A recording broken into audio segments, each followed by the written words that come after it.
موضوع الدرس في إثبات العظمة والقدرة الكاملة لله تعالى وصفات المؤمنين الصادقين، سورة التغابن، تفسير ابن كثير.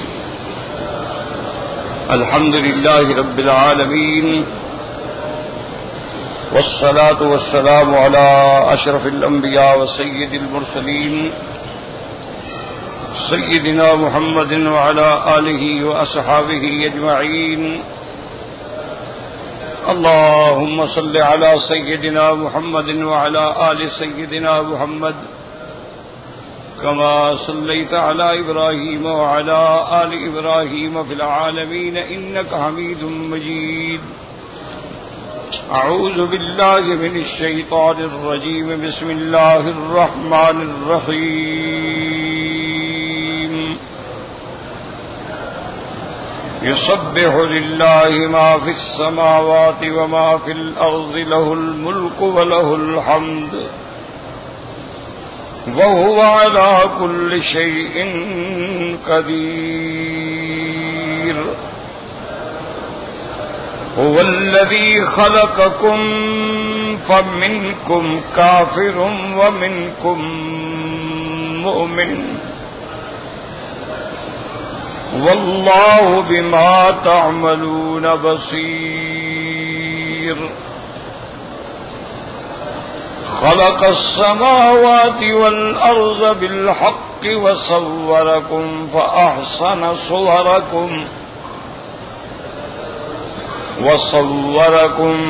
فأحسن صوركم وإليه المصير. يعلم ما في السماوات والأرض ويعلم ما تسرون وما تعلنون والله عليم بذات الصدور.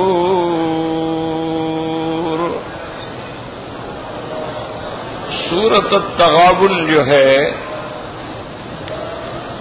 یہ بھی سور مدنیہ میں سے ہے. آپ ہر سورت کے ساتھ پڑھتے ہیں، کہیں لکھا ہوتا ہے یہ سورہ مکیہ ہے یا مدنیہ ہے، تو اس کا معنی آسانی سے سمجھ لیں کہ جو قرآن پاک کی صورتیں یا آیات رحمت دو عالم صلی اللہ علیہ وسلم پر ہجرت سے پہلے اتری ہیں، چاہے کہیں اتریں، وہ مکیہ ہیں، اور جو صورتیں ہجرت کے بعد اتری ہیں وہ مدنیہ ہیں، چاہے کہیں اتریں. اب کئی آیات ہیں جیسے الیوم اکملت لکم دینکم، یہ عرفات میں اتری ہے. سورۃ والمرسلات جو ہے یہ مینا میں اتری ہے. سورۃ انا فتحنا لک فتحا مبینا یہ صلح حدیبیہ کے بعد واپسی پر راستے میں اتری ہے، لیکن یہ سب مدنیہ ہیں چونکہ ہجرت کے بعد. تو سورۃ التغابن جو ہے یہ بھی سورۃ مدنیہ. اس سے پہلے جو آپ نے سورۃ المنافقین پڑھی تھی اس کے اندر اللہ تبارک و تعالی نے مکذبین، منافقین، خائنین کا ذکر فرمایا تھا، اور اس صورت میں انشاءاللہ اللہ تبارک و تعالی اپنے ایمان والے بندوں کا، مومنین کا، صادقین کا، متقین کا ذکر فرمائیں گے. اور اسی طرح جیسے کہ اللہ تبارک و تعالی نے اس صورت کے آخر میں ارشاد فرمایا تھا کہ تم لوگوں کو مال و اولاد کی غفلت جو ہے اللہ کے ذکر سے غافل نہ کرتے، یعنی ہر حال اللہ کے ذکر میں رہو. تو اس صورت کی ابتدا بھی یہی ہے کہ آسمانوں اور زمینوں میں کوئی ایسی چیز نہیں جو اللہ کی تسبیح بیان نہ کرتی. تو یہ تو ان دو صورتوں کا آپس میں ربط تھا. اب اس صورت میں اللہ نے فرمایا ہے یسبح للہ. یاد رکھو کئی صورتوں کے اول میں آتا ہے سبح للہ، سبح ماضی کا صیغہ، اور کئی صورتوں میں آتا ہے یسبح مضارع کا صیغہ. اور کسی جگہ اللہ تبارک و تعالی نے امر کے صیغے میں بھی حکم دیا ہے سبحوہ بکرۃ واصیلا. اور اسی طرح اللہ تبارک و تعالی نے یہ بھی بیان فرمایا ہے کہ اللہ کے فرشتے جو ہیں یسبحون بحمد ربہم، وہ بھی اللہ تبارک و تعالی کی تسبیح بیان فرماتے ہیں. اور اسی طرح اللہ تبارک و تعالی نے یہ بھی ارشاد فرمایا وَإِن مِّن شَيْءٍ إِلَّا يُسَبِّحُ بِحَمْدِهِ، دنیا میں کائنات میں کوئی ایسی چیز نہیں ہے مگر وہ اللہ کی تسبیح بیان کر رہی ہے. اور اسی طرح اللہ نے ہمیں حکم دیا فَسَبِّحْ بِاسْمِ رَبِّكَ الْعَظِيمِ. حضور پاک نے فرمایا اجعلوها فی رکوعکم، اس کو اپنے رکوع کے اندر کے لیے تسبیح مقرر کر لو. جب آیت نازل ہوئی سبح اسم ربک الاعلی تو اللہ کے نبی نے فرمایا اجعلوها فی سجودکم، اس کو اپنے سجدے کے لیے مقرر کر لو. اور اسی طرح جب ہم ابتدا کرتے ہیں نماز کی تو نماز کی ابتدا میں بھی کیا ہوتا ہے سبحانک اللہم وبحمدک وتبارک اسمک وتعالی جدک ولا الہ غیرک.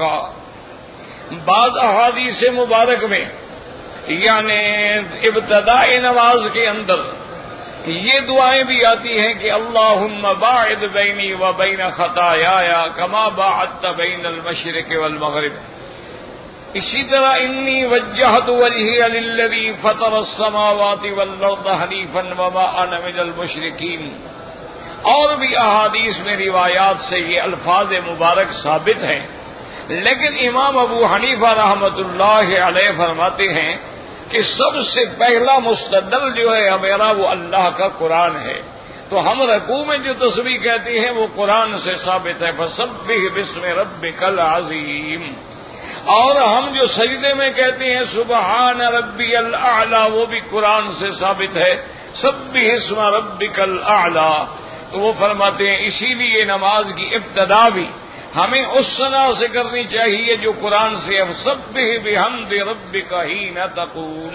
تو اس لیے وہ سبحانک اللہم کو ترجیح دیتے ہیں کہ یہ قرآن کے مطابق ہے اور قرآن کے الفاظ کے مطابق ہے تو لہذا یہ زیادہ افضل ہے. اگر کوئی دوسری پڑھتا ہے تو اس میں اختلاف کا مسئلہ کوئی نہیں ہے، یعنی سب چیزیں روایات میں موجود ہیں، لیکن بہرحال ہر امام کے اپنے اپنے دلائل ہوتے ہیں اور جتنی دلائل میں قوت ہوتی ہے اتنی بات جو ہے وہ زیادہ مضبوط ہوتی ہے. تو اب یاد رکھیں کہ تسبیح کا کیا معنی ہے. تسبیح کا معنی ہے التنزیہ والتقدیس، اللہ کی ذات کی پاکی بیان کرنا. کیا معنی کہ اللہ کی ذات مقدس ہے، منزہ ہے، پاک ہے تمام صفات نقصان سے، یعنی جو بھی صفت نقصان ہے اللہ اس سے پاک ہے. شریک ہونا صفت نقصان ہے، اللہ شریکوں سے پاک ہے. کھانا پینا صفت نقصان ہے، اللہ کھانے پینے سے پاک ہے.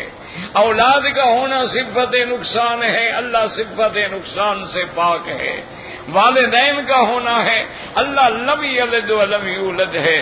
تو جو صفتیں نقصان کی ہیں ان تمام صفتوں سے اللہ منزہ ہے، مقدس ہے اور پاک ہے.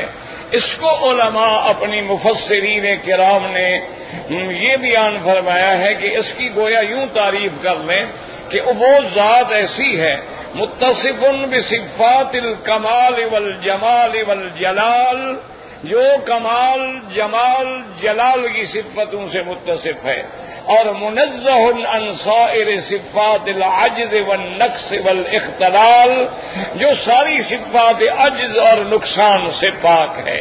اب آپ دیکھیں نا جی، آپ کو نیند آتی ہے، آپ عاجز ہیں، تھک جائیں، نیند غلبہ کر رہی ہے، اللہ نیند سے پاک ہے، اللہ کسی چیز سے عاجز نہیں ہے. ہم اولاد کی دعائیں کرتے ہیں کیونکہ اللہ ہمارے لیے وہ سہارا بنا دے کہ بڑھاپے میں ہمارے کام آئیں، ہماری مدد کریں، ہمارے دست و بازو بنے. اللہ کو کسی کی مدد کی ضرورت نہیں ہے، لہذا وہ اولاد سے بھی پاک ہے. تو اگر والدین ہوں تو ہمارا فرض ہے ہم ان کے آگے نیاز مندی کریں، ان کے آگے ہم خدمت کریں. تو اللہ کسی کے آگے نیاز کرنے سے بھی پاک ہے. تو اس لیے ہر وہ صفت جو صفت نقصان ہے اللہ اس سے پاک ہے. اس لیے فرمایا یسبح للہ ما فی السماوات وما فی الارض. اللہ کی تسبیح بیان کرتی ہیں. اللہ کے لیے تسبیح کہتے ہیں جو چیزیں آسمانوں میں ہیں اور زمینوں میں ہیں. کیا معنی؟ فرشتے ہیں تو تسبیح کہتے ہیں. صحیح حدیث مبارک میں ہے میرے آقا رحمت دو عالم صلی اللہ علیہ وسلم آپ صحابہ میں بیٹھے ہیں. فرفع راسہ الی السماء. حضور پاک نے اپنا سر مبارک اٹھا کے آسمانوں کی طرف دیکھا اور آپ نے فرمایا اتت السماء وحق لها ان تئتا. آپ نے فرمایا آسمان سے چرچراہٹ کی آواز آ رہی ہے اور ساتھ فرمایا کہ آنی بھی چاہیے. آنی بھی چاہیے. کیوں؟ ما من موضع قدر شبر الا وملک قائم او ساجد یسبح ویقدس للہ تعالی. حضور نے فرمایا آسمان میں ایک بالش کے برابر بھی جگہ نہیں ہے مگر کوئی نہ کوئی اللہ کا فرشتہ کھڑا ہے جو تسبیح کہہ رہا ہے. کوئی رکوع میں ہے اور ان کی تسبیح کیا ہے؟ سبوح قدوس ربنا ورب الملائکۃ والروح.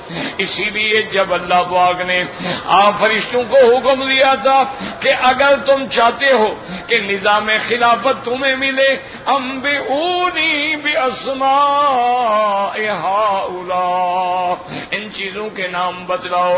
تو فرشتوں نے کیا کہا؟ قالوا سبحانک لا علم لنا الا ما علمتنا.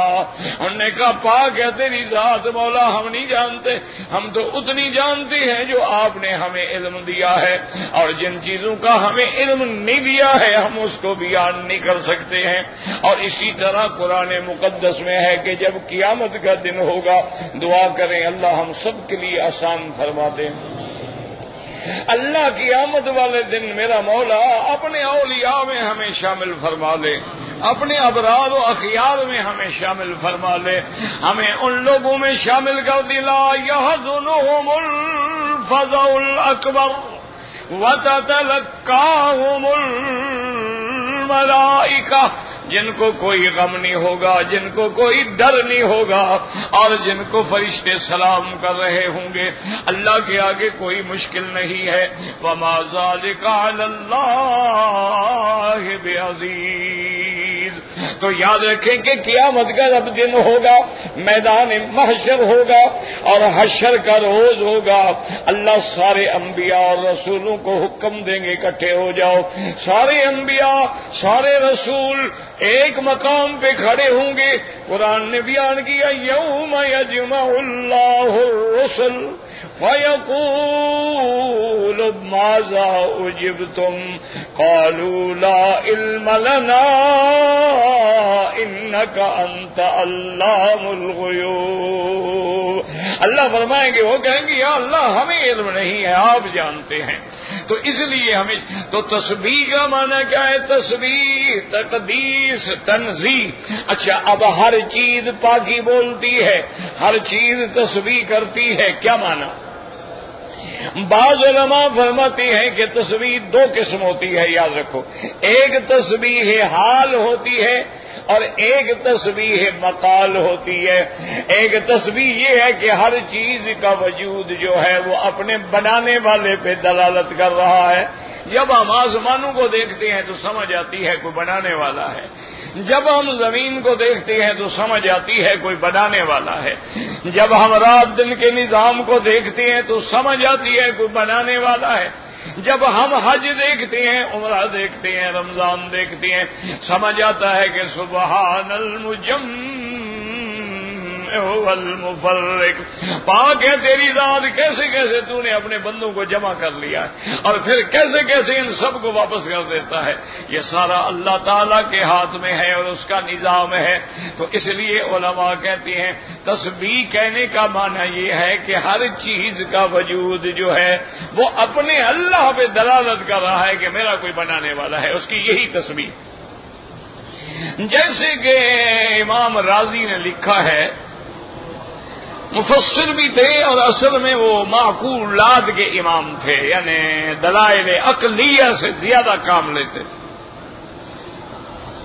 وہ ایک دن کھڑے تھے سڑک کے کنارے، خیال آ گیا ایک آدمی اونٹ کی مہار کندھے پہ ڈالے ہوئے اپنے اونٹ ہانک کے جا رہا ہے،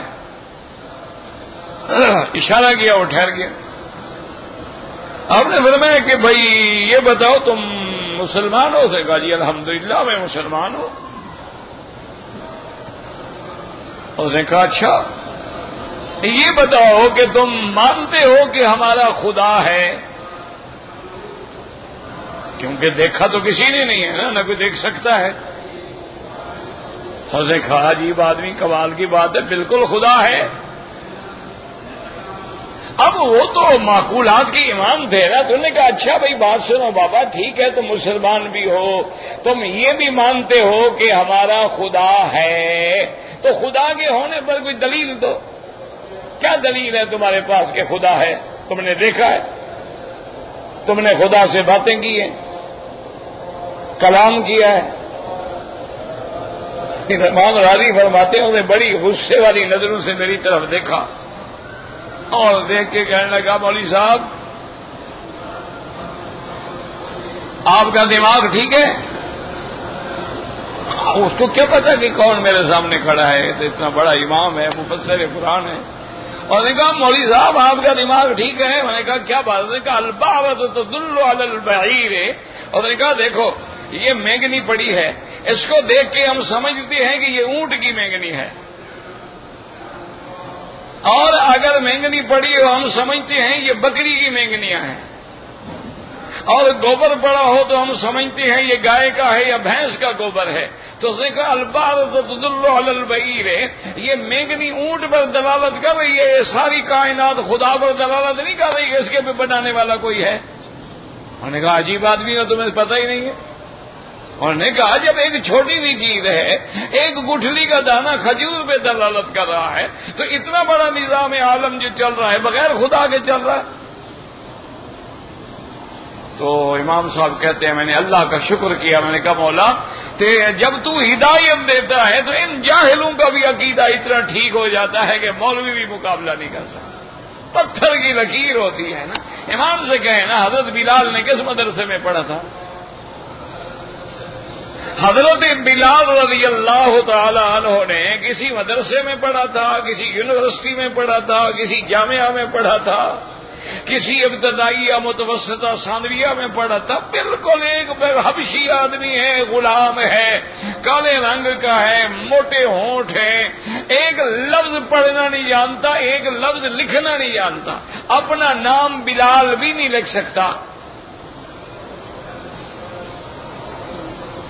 لیکن اللہ نے جب عقیدہ توحید عطا فرما دیا ہے تو اب جناب امیہ ابن خلف نے اور مشرکین مکہ نے اپنی پوری ظلم کی طاقت آزما لی ہے، اس کو کوڑے مارے گئے، گلے میں کپڑا ڈال کے گھسیٹا گیا، اس کو تپتے ہوئے پتھروں پہ لٹایا گیا، کھجور کے اتنے بڑے بڑے کانٹے لا کے چبھوئے گئے، اور ان کو کہا گیا بلال بس اللہ کا نام چھوڑ دو، اور وہ ہر حال میں کہتا تھا احد احد احد۔ کس نے پڑھا؟ کیسا پکا عقیدہ ہے یہ! ہماری طرح کے عقیدے تھوڑے ہیں کہ جہاں گیا وہی عقیدہ بن گیا، مزار پہ آئے سجدہ کر لیا، حجر اسود پہ آئے چوم لیا،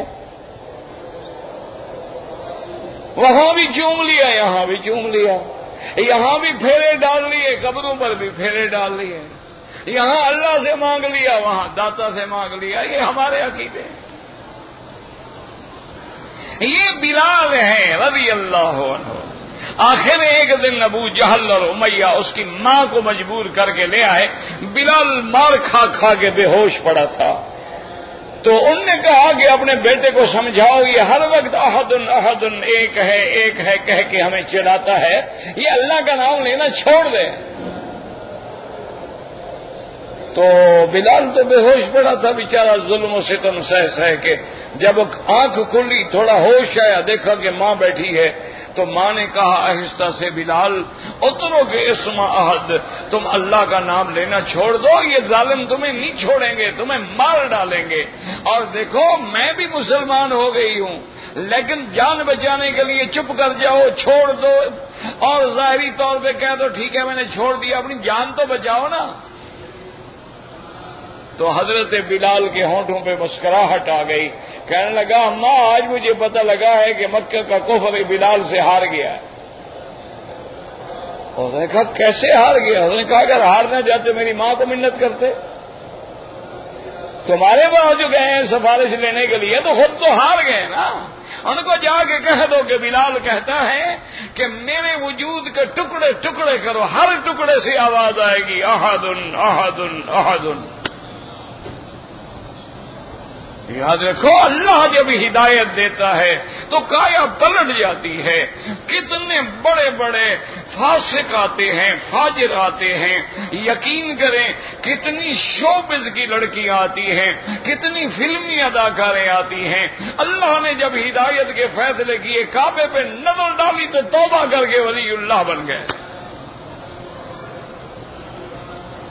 کتنے کھلاڑی آتے ہیں، کتنے سٹا باز آتے ہیں، کتنے جواری آتے ہیں۔ اللہ نے اس مرکزی ہدایت میں جب فیصلہ کر لیا ہے، اس لیے علماء نے فرمایا وہ مجیب ہے۔ مجیب کیا معنی؟ سننے والا۔ وہ مجیب ہے کیا معنی؟ ہماری دعاؤں کا جواب دینے والا، ہماری آرزوؤں کے پورے کرنے والا۔ تو علماء نے اسی سے ایک نقطہ نکالا ہے، فرمایا وہ دعائیں سننے والا، اس کا معنی ہے کہ ہمیں دعا کرنے کی توفیق دے گا تو سنے گا نا۔ تو اگر ہمیں توفیق ہی نہ دے تو کیا سنے گا؟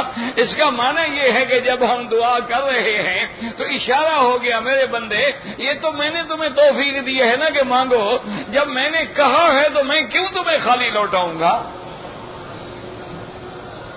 میں نے تمہیں کہا ہے نا مانگو، تم یہ کیوں سمجھتے ہو کہ میں گناہگار ہوں؟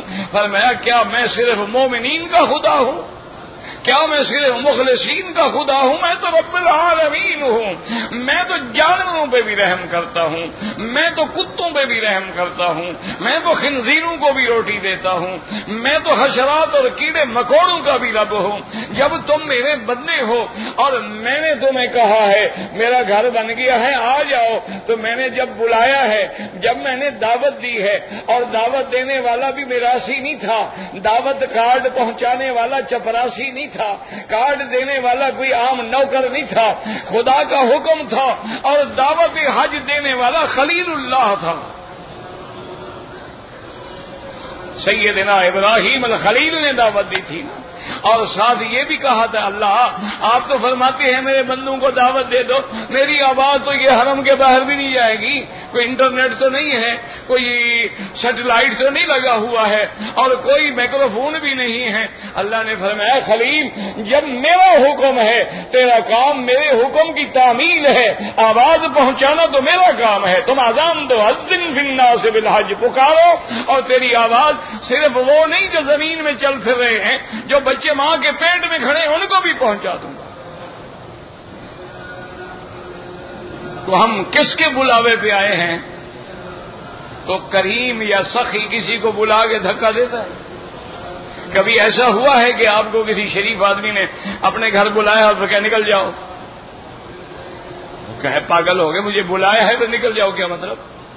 تو وہ جب کریم ہے تو مجیب بھی ہے، وہ بہانہ آپ کو کہتا بس مانگنا مانگنا تیرا کام ہے۔ اچھا اور مانگنے کی توفیق دینے والا کون ہے؟ وہ بھی اللہ ہے۔ تو اس لیے علماء نے فرمایا کہ ہر چیز جو ہے وہ تسبیح کہہ رہی، اور بعض علماء فرماتے ہیں کہ نہیں، ہر چیز جو ہے وہ کالی ہے، کیا ماننا؟ اپنی زبان سے اپنے طریقے سے تسبیح کہتی ہے، ہم نہیں سمجھ سکتے ہیں لیکن وہ تسبیح پڑھتے ہیں۔ پتھر بھی تسبیح کہتے ہیں، پہاڑ بھی تسبیح کہتے ہیں، اور ان پہ دلیل یہ ہے کہ صحیح بخاری شریف میں حدیث مبارک ہے کہ آمنہ کے لال رحمت دو عالم صلی اللہ علیہ وسلم نے فرمایا انی لأعرف الآن حجرا بمکہ تھا، آپ نے فرمایا مکے میں ایک پتھر ہے جس کو میں جانتا ہوں، پہچانتا ہوں، یسلم علی قبل ان بعثت، ابھی مجھے نبوت بھی نہیں ملی تھی، میں جب اس کے پاس سے گزرتا تھا تو مجھ پہ سلام کہتا تھا۔ اس کا معنی ہے کہ پتھر بھی سلام پڑھتا ہے، تو سلام سنتے تھے، حضور تو فرمایا نا کہ پتھر سلام پڑھتا تھا۔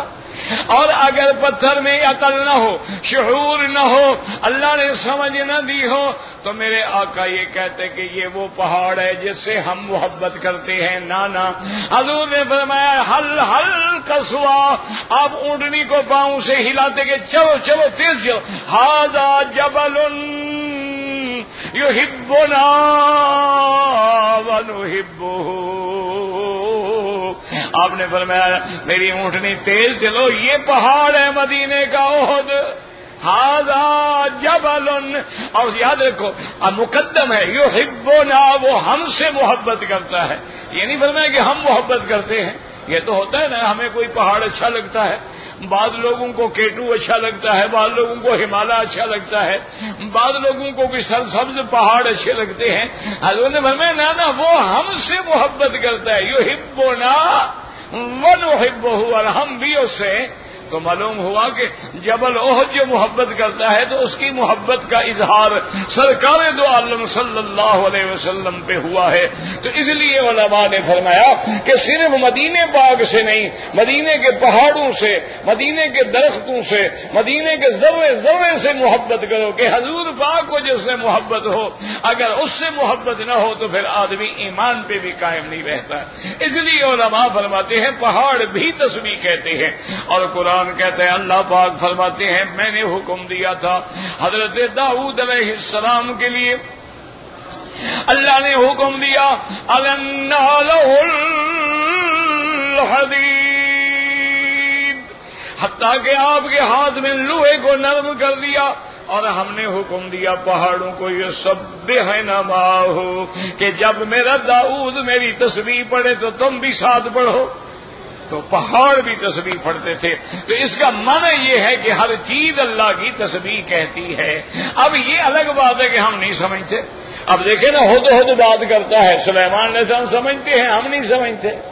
اسی طرح چیونٹی بات کرتی ہے، سلیمان علیہ السلام سمجھتے ہیں، ہم نہیں سمجھتے، لیکن معنی یہ ہے کہ وہ بات تو کر رہی ہے نا۔ وَإِن مِّن شَيْءٍ إِلَّا يُسَبِّحُ بِحَمْدِهِ وَلَٰكِن لَّا تَفْقَهُونَ تَسْبِيحَهُمْ، اسی کو کسی نے کہا ہے ہر مرغ و باغ تیری تسبیح ہی پڑھ رہے ہیں، اور ہر غنچہ کے دہن سے سنتا ہوں نام تیرا۔ یاد رکھو یہ ہمارا عقل ہے، کوئی کسی چیز کو صرف ٹھک ٹھک سمجھتا ہے اور کوئی اس کو اللہ اللہ کی آواز سمجھتا ہے، یہ تو سمجھنے والے کا علم ہے۔ اللہ نے فرمایا تم نہیں سمجھتے، ورنہ ہر چیز جو ہے میری تسبیح کہہ رہی ہے۔ اور حضرت شاہ ولی اللہ محدث دہلوی نے رحمت اللہ علیہ،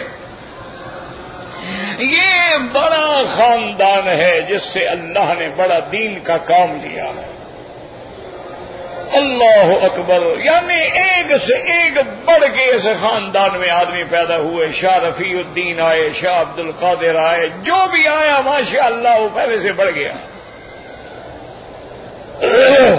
تو حضرت شاہ ولی اللہ محدث دہلوی رحمت اللہ علیہ فرماتے ہیں، وہ فرماتے ہیں کہ بھائی تسبیح کا انداز الگ ہے۔ وہ کہتے ہیں کہ دیکھو مثلا بعض جانور ہیں جو 4 ٹانگوں پہ چلتے ہیں، تو گویا وہ ہر وقت رکوع کی حالت میں ہیں، اور بعض جانور ہیں جو اپنے سینے پہ گھسٹ گھسٹ کے چلتے ہیں، گویا وہ ہر حال میں سجدے کی حالت میں ہیں، اور بعض جانور ہیں جو 2 ٹانگوں پہ ہیں تو گویا وہ قیام کی حالت میں ہیں۔ اسی طرح وہ فرماتے تھے جتنے درخت ہیں یہ قیام کی شکل میں ہیں، اور جتنے پہاڑ ہیں گویا یہ اتحیات میں بیٹھے ہیں، تشہد میں بیٹھے ہوئے ہیں۔ وہ فرماتے تھے جب سایہ ڈھلتا ہے کبھی جانب یمین کبھی شمالی، یہ بھی تسبیح ہے، ہر چیز اپنے انداز میں اللہ کی تسبیح بیان کر رہی ہے، کوئی ایسی چیز نہیں جو اللہ کی تسبیح بیان نہ کرے۔ اس لیے حضور نے فرمایا، صحیح حدیث مبارک ہے، امام بخاری رحمت اللہ علیہ نے اسی حدیث بھی اپنی کتاب کو ختم کیا، فرمایا کلمتان خفیفتان علی اللسان، دو کلمات ہیں زبان پہ بڑے ہلکے آسان ہیں، ثقیلتان بالمیزان، قیامت والے دن جب میزان ہوگا تو بڑے بھاری ہیں، حبیبتان الی الرحمن، اور رب کو بڑے محبوب ہیں، وہ کیا ہے؟ سبحان اللہ و بحمدہ، سبحان اللہ العظیم۔ سب ایک دفعہ پڑھ لیں، سبحان اللہ و بحمدہ، سبحان اللہ العظیم۔ اور اسی لیے حکمت ہے میرے اللہ کی کہ سب سے اہم عبادت مکے میں طواف ہے، اور طواف میں کیا پڑھنا ہے؟ سبحان اللہ والحمد للہ لا الہ الا اللہ اللہ اکبر وللہ الحمد۔ اور ایسا نہیں تو صرف سبحان اللہ سبحان اللہ، یہ تسبیح جو ہے، اور اللہ تبارک و تعالی، اور کبھی غور بھی کیا ہے کہ کیوں سبحان اللہ پڑھتے ہیں؟ تاکہ بندے سمجھ لیں کہ یہ نہ سمجھے کہ خدا اس گھر میں رہتا ہے، کہیں سبحان اللہ، مولا تو گھر اس گھر سے پاک ہے، تیرا مقام تو عرش اعلیٰ ہے۔ یہ نہیں ہے کہ آپ اس گھر کے اندر ہیں یا اس گھر کے اندر کوئی نہیں، یہ تو بس تیرا حکم ہے کہ میرا گھر ہے، اس لیے سبحان اللہ۔ اور پھر اشارہ کرتے ہیں کہ پاک ہے تیری ذات، تو اگر نوازنے پہ آئے تو کالے پتھروں کے بنے ہوئے ایک گھر کو نواز کے اتنا اونچا کر دے کہ کائنات کی نماز بھی نہ ہو جب تک اس کی طرف توجہ نہ ہو۔ سبحان اللہ۔ اور آگے کیا کہو؟ الحمدللہ،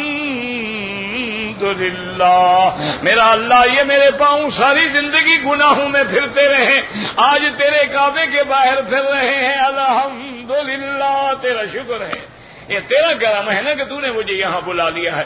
اور آگے پھر اعتراف کرتا ہے، اللہ اکبر، سب کی بڑائی کبریائی سب سے بڑی ذات اللہ تبارک و تعالیٰ کی ہے۔ اللہ فرماتے ہیں پھر کہو وللہ الحمد۔ جب کہتے کہتے رکن یمانی اور حجر اسود کے درمیان، بین الرکنین، اس کے درمیان میں آ جاؤ، اللہ نے فرمایا اب تم نے تسبیح بھی کہہ دی ہے، تحلیل بھی کر لی ہے، میرا حمد بھی کہہ دیا ہے، تکبیر بھی کہہ دیا، اب مانگو مجھ سے کیا مانگتے ہو۔ پھر یہ بھی بتلا دیا کہ کیا مانگو، ربنا آتنا فی الدنیا حسنۃ وفی الآخرۃ حسنۃ، دنیا آخرت کی بھلائیاں، اور اصل بات فقنا عذاب النار، اور اللہ ہمیں جہنم کے عذاب سے بچا لے۔ اس لیے فرمایا قرآن نے، یسبح للہ ما فی السماوات وما فی الارض لہ الملک ولہ الحمد۔ یاد رکھو لہ الملک، یہ لام ظرف مقدم ہے، یاد رکھو مقدم، یعنی کہ الملک لہو، یہ نہیں ہے، لہ الملک، اسی ہی کے لیے یہ سارا ملک ہے، اور کوئی اس کے ملک میں شریک۔ یہ ملک کس کا ہے؟ کون سا؟ صرف مکہ شریف؟ ہاں جی نہیں، ملک سے کیا مراد ہے؟ ملک السماوات والارض ما فی السماوات والارض قل اللہم مالک الملک تؤتی الملک من تشاء، اور کہیں فرمایا تبارک الذی بیدہ الملک وہو علی کل شیء قدیر، لہ الملک، اسی ہی کے لیے ہے ملک. کس کے ہاتھ میں ہے؟ جب ملک اس کے ہاتھ میں ہے تو اس کے اندر متصرف کون ہے؟ مدبر کون ہے؟ تدبیر کرنے والا کون ہے؟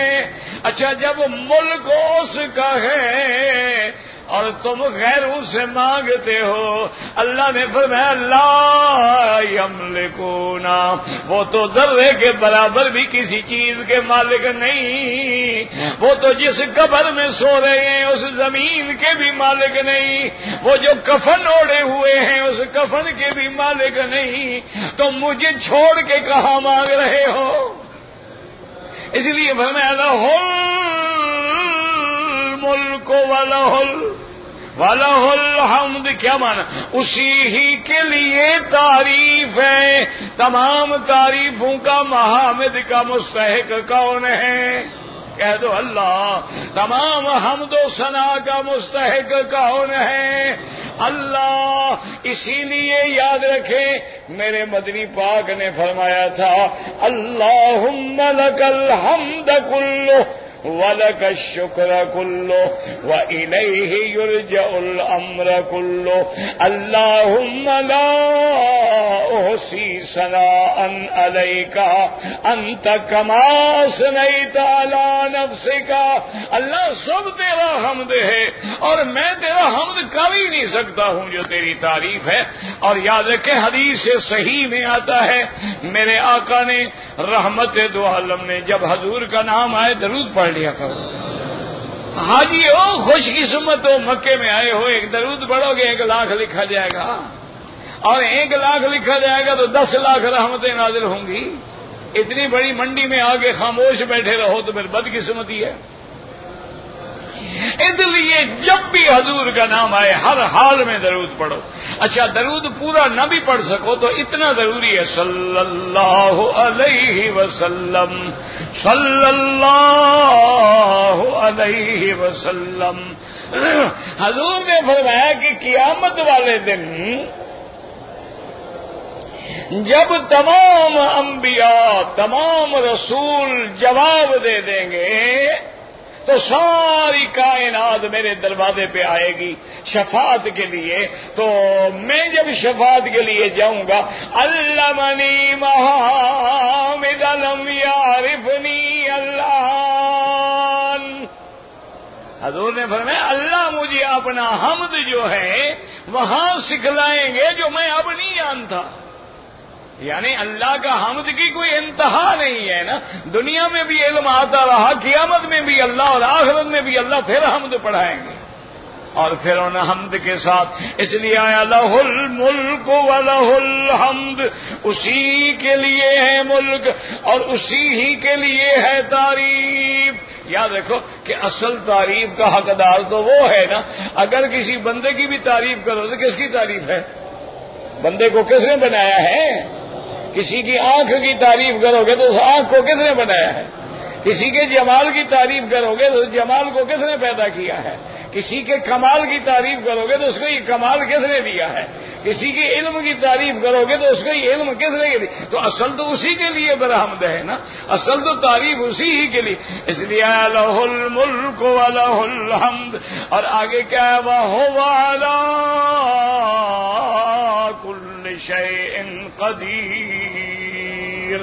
اور آگے یہ بھی بتا دیا کہ یہ نہیں کہ صرف ملک تو ہے اور کر کچھ نہیں سکتا. جیسے کسی کے پاس تلوار ہو لیکن چلا نہیں سکتا، پیسہ ہے لیکن خرچ نہیں کر سکتا، عقل ہے لیکن استعمال نہیں کر سکتا. میں نہ جیسے ملک میرا ہے، سب تعریف میرے لیے ہے، وہی ذات جو ہے وہ ہر چیز پہ قادر ہے. اذا اراد شیئا، جب کسی چیز کا ارادہ کرے، ان یقول له کن فیکون، حکم دیتے ہیں ہو جا بس ہو گیا. تو ملک بھی اسی کا ہے اور تعریف بھی اسی کی ہے. اور ہر چیز پہ قدرت رکھنے والا کون ہے؟ ہر چیز پہ قادر کون ہے؟ ان اللہ علی کل شیء قدیر وہو علی کل شیء قدیر. ہر چیز پہ قدرت رکھنے والی جو ہے وہ اللہ تبارک و تعالیٰ کی ذات ہے.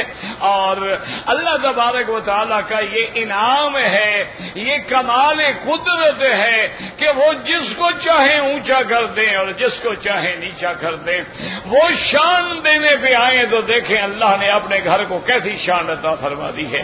تو اس لیے اپنے عقیدے ٹھیک کر لیں اور ہر حال میں چلتے پھرتے اٹھتے بیٹھتے اللہ کی تسبیح کہیں. آپ لوگوں کے سوالات بہت بچے ہوئے ہیں تو انشاءاللہ کوشش تو ہم کرتے ہیں کہ پورے ہو جائیں, لیکن اللہ کے ہاتھ میں ہے.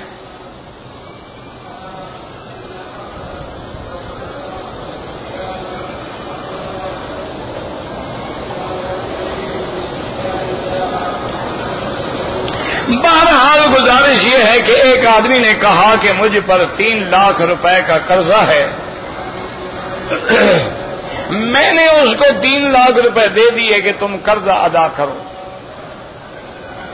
اس نے قرضہ ادا کر دیا. پھر مجھے پتہ چلا کہ اس کے پاس تو 12-13 تولے سونا ہے, فلان ہے, یہ ہے. اسی لیے حکم ہے نا کہ ساری زکات ایک کو نہ دے دو, کہ اس کو صاحب نصاب بنا دیا تم نے تو 3 لاکھ روپے دے کے. اب وہ تو خود زکات دینے کے قابل ہو گیا, قرضہ تھا یا نہیں تھا. بہرحال اگر وہ غلط تھا تو آپ کی زکات ادا نہیں ہو.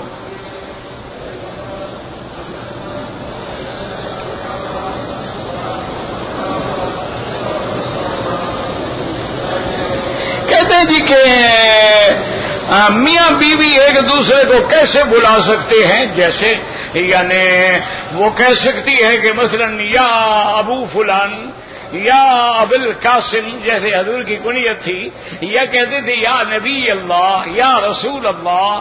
اسی طرح آدمی اگر بیوی اپنے خاوند کو نام سے بھی پکارے تو منع نہیں ہے, لیکن اگر اس کا کوئی بیٹا ہے اس کی کنیت سے پکارے تو اور اچھی بات ہے.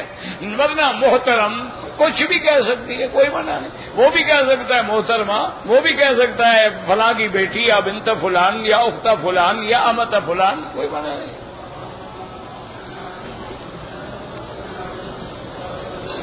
اب میں نے احرام کی حالت میں خوشبو والے صابن سے ہاتھ دھو ڈالے, 2-4 ریال خیرات کر دو. چونکہ تم نے اسی وقت دھو ڈالا نا, لگا تو نہیں رہا.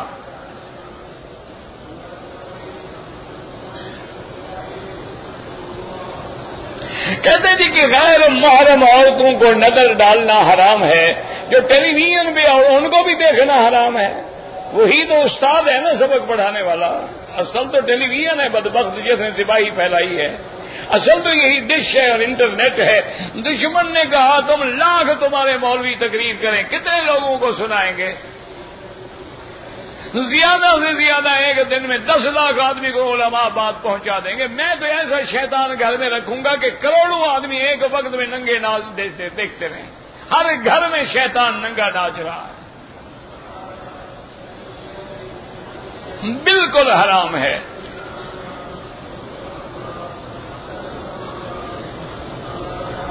کہتے جی کہ بعض علماء یہ فرماتے ہیں کہ اگر رکوع میں آدمی چلا جائے لیکن فاتحہ نہ پڑھے تو اس کی رکعت نہیں ہوتی. یہ ان کا اپنا فتویٰ ہے. حدیث یہ ہے کہ من ادرک الرکوع فقط ادرک الرکعہ, جس کو رکوع مل گیا اس کو رکعت مل گئی. اس میں کہاں لکھا ہے کہ فاتحہ پڑھ کے ملا یا فاتحہ کے بغیر ملا؟ جب یعنی اپنی بات ہو تو کہتے ہیں جی ظاہر لفظ حدیث کے یہ ہے, جب دوسرے کے پاس حدیث ہو تو پھر نہیں مانتے, پھر تعویلیں کرتے ہو, بہانے بناتے ہو. اللہ ہدایت دے. تمام ائمہ محدثین کا اتفاق ہے کہ من ادرک الرکوع فقد ادرک الرکعہ, جس کو رکوع مل گیا رکعت مل گئی, اور جس کو رکعت مل گئی اس کو جماعت مل گئی. ایک ماں جو ہے اپنے بچے کو کب تک دودھ پلائے؟ 2 سال, حولین کاملین, 2 سال پلائے. سب کا یہی فتویٰ ہے. یہ تو بیچارے سمجھتے نہیں ہیں تو امام ابو حنیفہ کو کیا سمجھیں گے؟ اللہ ہدایت عطا فرما دے. دیکھو نا کہ حولین کاملین, اور ایک جگہ قرآن شریف میں ہے کہ حملہ و فصالہ 30 شہرا. اگر حمل اور فصال ہم دونوں کو ملا دیں درمیان میں تو وہاں آ گئی ہے. جب وہاں آ جائے تو معطوف علیہ میں تغیر ہوتا ہے، تو مانا حمل الگ ہے، فصال کی مدت جو ہے 30 مہینے ہے، تو 30 مہینے کتنے ہو گئے؟ 2.5 سال ہو گئے۔ تو اس لیے امام ابو حنیفہ رحمۃ اللہ علیہ کا قول یہ ہے کہ چونکہ ایک آیت مبارک میں یہ احتمال ہے، احتیاط اسی میں ہے کہ 2.5 سال تک وہ بچے کی رضاعت کا، یعنی اگر 2 سال کے بعد بھی دودھ بھی آئے تو کہو اس کی ماں ہے، ورنہ ان کا فتویٰ بھی یہی ہے کہ مدت رضاعت حولین کاملین ہے، لمن اراد ان یتم الرضاعہ۔ اچھا پھر دیکھو نا 30 مہینے کیسے پورے کرو گے؟ میرا بھائی گزارش یہ ہے، ایک تو دل میں یاد رکھو کسی امام پہ کبھی اعتراض نہ کرنا، کسی ائمہ فقہا محدثین علماء امت پہ کبھی اعتراض نہ کرنا، ورنہ علم سے محروم ہو جاؤ گے، ایک بات یاد رکھو۔ اچھا اب 30 مہینے اگر ہم رکھیں، مثلا حمل ہے 9 مہینے، تو باقی کتنے بچے؟ 30 سے 9 نکالو، باقی کتنے بچ گئے؟ ہاں جی 21 مہینے بن گئے نا، تو 2 سال تو 24 مہینے بنتے ہیں۔ اچھا اگر کسی عورت کا حمل 10 مہینے ہو گیا تو پھر تو 20 مہینے بچے۔ اچھا کبھی حمل 1 سال کا بھی ہوتا ہے، کبھی حمل 2 سال بھی رہتا ہے، کبھی حمل 3 سال بھی رہتا ہے، اور کبھی حمل 6 مہینے کے بعد بھی بچہ پیدا ہو جاتا ہے۔ تو 30 مہینے تو تب بنے گے نا کہ 6 مہینے کا یعنی بچہ ہو اور 2 سال دودھ کے، تب جا کے بنیں گے 30 شہرن۔ اسی لیے تو حضرت علی نے حضرت عثمان کو روکا تھا۔ حضرت عثمان رضی اللہ تعالی عنہ کی خدمت میں ایک آدمی آیا، اس نے کہا جی میرا بچہ پیدا ہوا ہے اور 6 مہینے میں پیدا ہوا۔ 6 مہینے میں تو کوئی بچہ نہیں ہوتا ہے، 8 مہینے 9 مہینے 10 مہینے کے بعد، اس کا مطلب ہے کہ میری عورت نے نعوذ باللہ زنا کیا۔ اس کو پہلے حمل تھا، یہ جلدی سے میرے نکاح میں آ گئی۔ اپنے گناہوں میں پردہ ڈالنے کے لیے حضرت عثمان نے حکم دیا، عورت کو بلایا، اس نے کہا ہاں جی بچہ تو پیدا ہوا ہے اور 6 مہینے میں ہوا ہے۔ آپ نے بولا بس ٹھیک ہے اس پہ حد جاری کرو، اس نے زنا کیا۔ حضرت علی رضی اللہ عنہ پہنچے، انہوں نے کہا عثمان کیا کہہ رہے ہو؟ انہوں نے کہا بھی وہ بچہ لے کے کھڑی ہے، 6 مہینے کے بعد بچہ کیسے ہوگا؟ انہوں نے قرآن نہیں کہتا حملہ ہوا فصال ہو 30 شہرن، 6 مہینے کا بچہ ہو سکتا ہے، تبھی تو 2 سال آزاد بنے گی نا۔ یہ بچہ اسی کا ہے، کیسے تم حد کی سزا دے رہے ہو؟ تو حضرت عثمان نے فوراً اپنا فیصلہ واپس لے لیا۔ تو اس لیے سمجھا کرو، امام ابو حنیفہ بھی یہی فرماتے ہیں کہ مدت رضا حولین کاملین ہے۔ وہ ایک مسئلہ بتا رہے ہیں کہ اگر بفرض محال کسی بچے نے 2 سال کے بعد کسی عورت کا دودھ پیا ہے، وہ فرماتے ہیں احتیاط اسی میں ہے کہ 2.5 سال تک دیکھو، تاکہ اس پر رضا کا حکم جاری ہو جائے گا، کہ ایک آیت سے یہی اشارہ ہمیں ملتا ہے، ورنہ فتویٰ اسی پہ ہے کہ 2 سال۔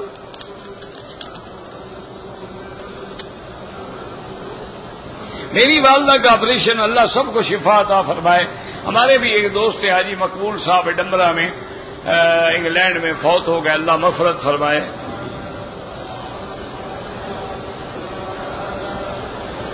میری گھر والی نے پاکستان سے عمرے کی نیت نہیں کی، احرام باندھ لیا۔ عورت کا کیا احرام ہوتا ہے؟ چادریں باندھتی ہے عورت، کون سا احرام باندھ لیا؟ یہ جو رومال بنائے ہوئے تو تم لوگوں نے خود کھڑا ہوا ہے، اس کا اسلام سے تو کوئی تعلق نہیں۔ اور جب نیت ہی نہیں کی تو احرام کیا باندھا؟ عورت کا احرام یہی ہوتا ہے کہ وہ لبیک اللہم لبیک پڑھے۔ اب وہ بغیر احرام کے آ گئی، اب عمرہ بھی کرے اور ایک بکری دم بھی ادا کرے۔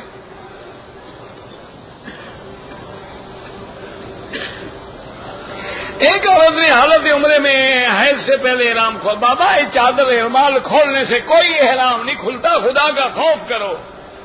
اگر مرد کی چادر گندے سے گر جائے تو عمرہ گر گیا، عمرہ اسی چادر میں بندھا ہوا تھا۔ عقل کرو، کھول دیا، جب پاک ہوگی غسل کرے گی، کپڑے نہیں بدلے گی، سارے کپڑے اتار کے غسل نہیں کرے گی، کیا ہو گیا؟ کچھ بھی نہیں ہوتا۔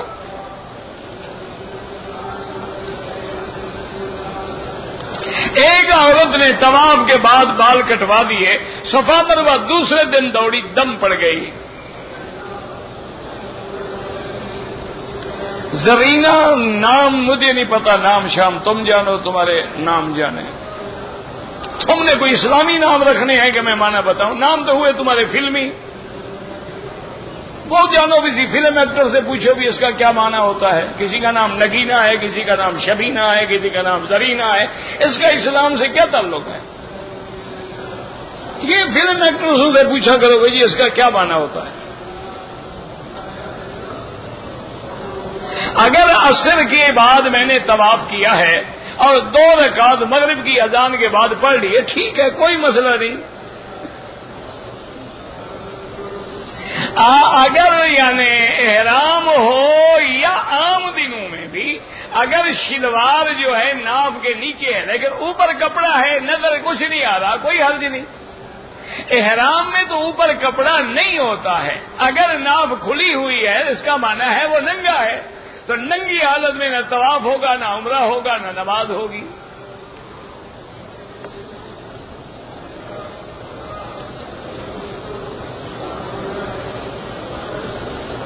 طواف زیارت جو ہے آپ 10 کو، 11 کو، 12 کو کر سکتے ہیں۔ کہتے جی کہ امام ابو حنیفہ رحمت اللہ علیہ کے نزدیک جو ہے ترتیب جو ہے مینا میں واجب ہے کہ پہلے کنکری مارے، پھر قربانی کریں، پھر سر مڈائیں۔ لیکن بعض لوگ جو بینک کو دے دیتے بھی دیکھو مسئلہ یہ ہے کہ حضور پاک نے ترتیب پہ عمل کیا ہے یا نہیں کیا۔ سرکار دو عالم نے پہلے کنکری ماری ہے، پھر قربانی فرمائی ہے، پھر سر مڈایا ہے، تو آپ کا عمل تو ترتیب پہ ہے۔ اگر کسی سے ترتیب میں غلطی ہوئی تو آپ نے اجازت دی کہ بھی تم پہ گناہ کوئی نہیں، جاؤ کر لو، لیکن اصل تو ترتیب ہے نا۔ تو آپ کوشش کریں کہ ترتیب پہ عمل کریں، آپ جان تو نہ چھڑوائیں نا کہ پہلے پرچی لے کے جان چھڑا کے دور کھڑے ہو جاؤ۔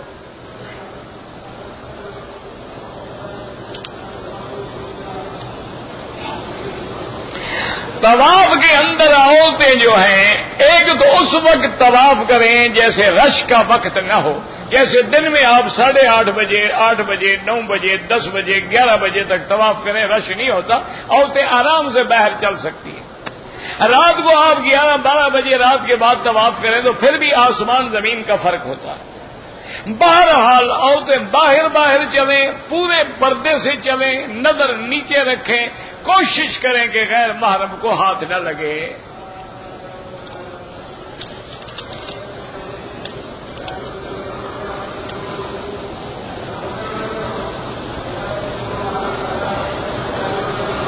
اگر کوئی مجبوری ہے اور مدینہ منورہ سے احرام نہیں باندھا پھر دم نہیں ہوگی۔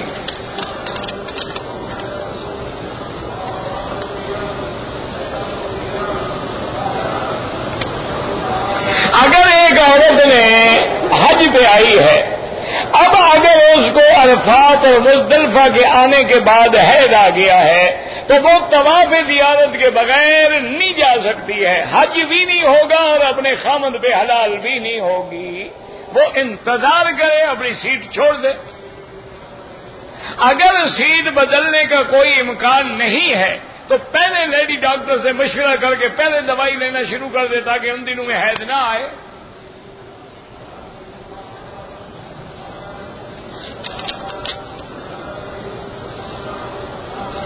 طواف کے بعد جو 2 رکعت ہیں وہ واجب الطواف ہیں، مقام ابراہیم کے پیچھے پڑھنا افضل ہے، ورنہ سارے حرم میں جہاں مرضی آئے پڑھو۔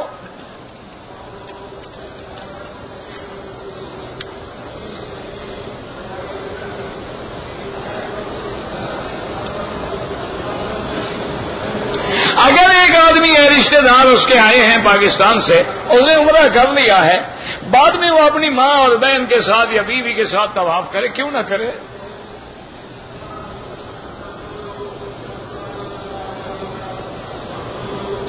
عمرے کے بعد حلق کروانے کے فوراً بعد اسی احرام میں طواف کر سکتے ہیں، کیونکہ کپڑے ہیں، سر پہ ڈال لو بس۔ جب سر منڈا لیا احرام کی پابندی ختم ہو گئی، اب چادر کو سر پہ ڈال کے اچھی طرح نماز پڑھیں، طواف کریں، سب کچھ کریں۔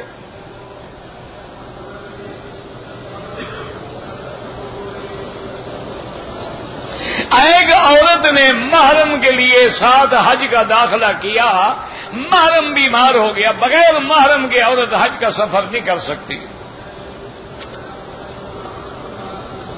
جو عورتیں حج پہ آنے سے گولیاں کھاتی ہیں حید روکنے کے لیے بالکل جائز ہے، لیکن لیڈی ڈاکٹر کی رائے سے مشورے سے کھائیں، ورنہ وہ گولیاں کبھی ایسا چکر ہوتا ہے کہ بندہ مہینہ ہی پاک نہیں ہوتا۔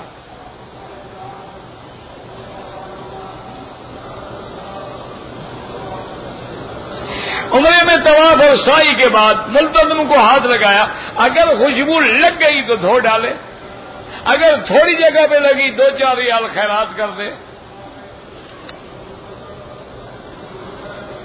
ایک پر جو لاکھ کا حکم ہے وہ لفظ نماز پہ ہے، تو لفظ نماز میں فرض بھی شامل ہے، سنت بھی شامل ہے، نفل بھی شامل ہے، بلکہ ساری عبادات شامل ہے، کیونکہ کبھی ذکر نماز کا ہوتا ہے مراد پورا ایمان ہوتا ہے۔ جیسے قیامت میں کافر کہیں گے قالوا لم نک من المصلین، کہ ہم نماز پڑھنے والوں کے ساتھ نہیں تھے، یعنی مسلمان نہیں تھے۔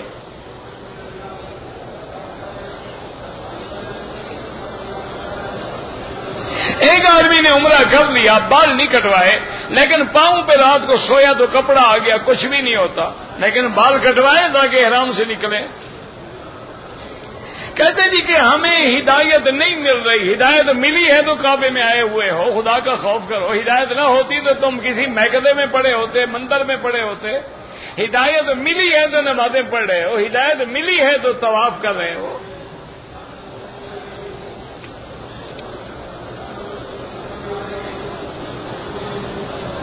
ہماری ڈپٹی جو ہے ہسپتال میں ہے، ہم دن میں کنکریاں جو ہے نہیں مار سکتے، رات کو مار رہے، رات بھی نام میں نہیں گزار سکتے، کوئی بات نہیں، نہ گزارے، کوئی مسئلہ نہیں، احرام باندھیں، عرفات جائیں، بس مزدلفہ آئیں، کنکری ماریں، سر کٹا کے پھر اپنی ڈپٹی کرتے رہیں، تو ایک رات میں حج ہو جائے گا۔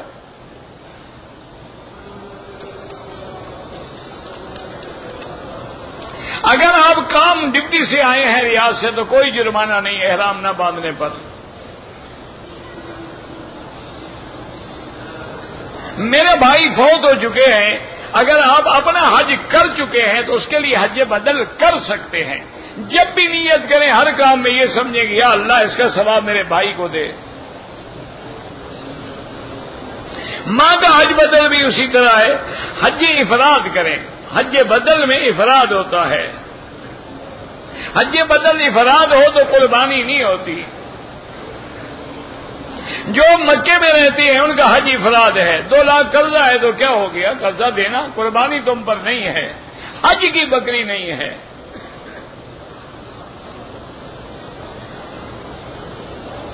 کہ میں اپنے مونچھوں کے بال جو ہیں دانتوں سے کاٹتا رہتا ہوں، اسی لیے اتنی بڑی مونچھیں رکھنا حرام ہے نا، اگر بڑی نہ ہوتی تو تمہیں کاٹنے کی تکلیف بھی نہ ہوتی نا، اسی لیے حکم ہے نا کہ مونچھیں کٹاؤ اور داڑھی بڑھاؤ۔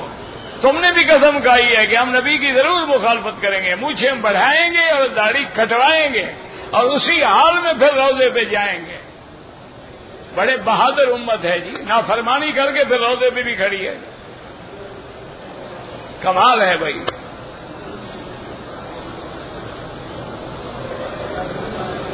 میرے بیٹے کا نام جو ہے نعلین حسین ہے، بالکل غلط ہے، نعلین مانا جوتے، یہ حسین کا جوتا ہے، بچہ ہے، ایسے نام رکھ لیتے ہیں۔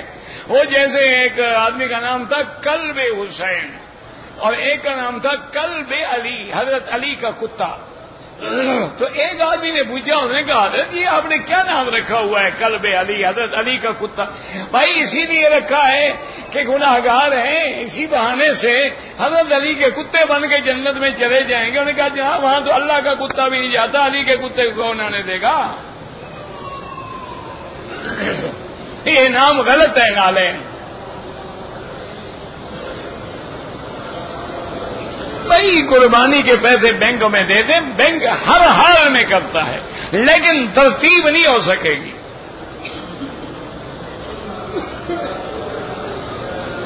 میں الحمد پڑھتا ہوں، اخلاص پڑھتا ہوں، بخشتا ہوں، ٹھیک ہے، کوئی بات نہیں۔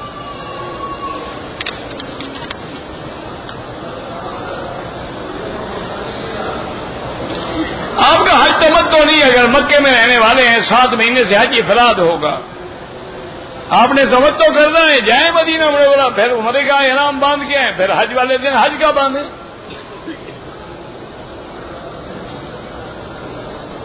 حدود حرم کے اندر سے حج کا احرام باندھیں گے مکے رہنے والے. اگر غسل کیا جاتا ہے احرام کے لیے وہ سنت ہے, اس میں صابن استعمال کریں, خوشبو استعمال کریں, وہ تو منع نہیں ہے. جب نیت کر لو تو اب خوشبو لگانا منع ہے.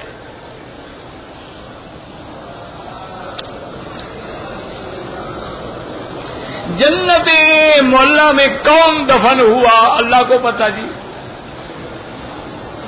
جنت بقیع میں کون دفن ہوا اللہ عالم. پہلے کون دفن ہوا, میں اس زمانے میں تھا.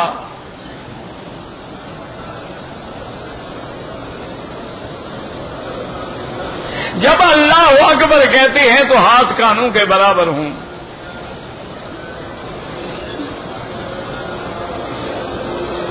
پاکستان میں لوگ سید فیملی سے شادی نہیں کرتے, یہ غلط ہے.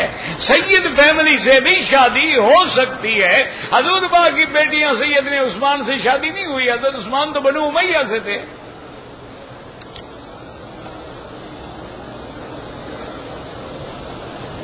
ایک آدمی جو بار بار نقصان پہنچاتا ہے, اللہ سے دعا کریں اللہ آپ کو اس کے شر سے محفوظ رکھے.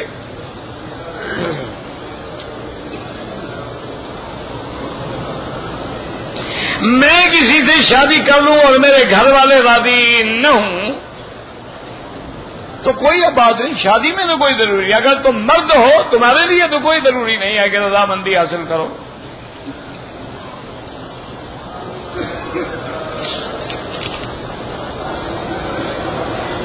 اگر ایک آدمی میاں بیوی ملے ہیں اور ابھی غسل نہیں کیا, کوئی چیز کھا پی لی, کوئی حرج نہیں, لیکن بہتر یہ ہوتا ہے غسل کریں ورنہ کم از کم وضو کر کے کھائیں پیئیں.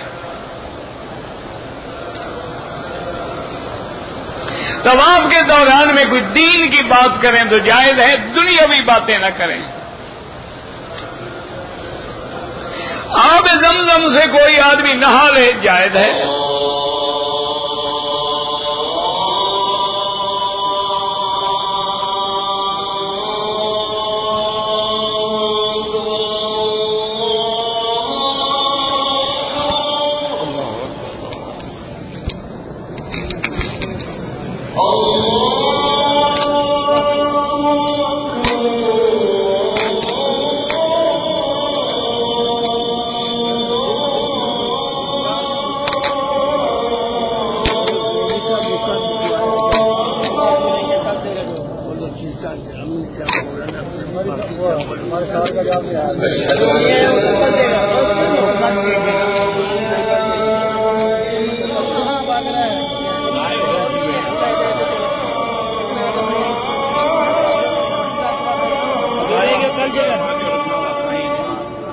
کل جو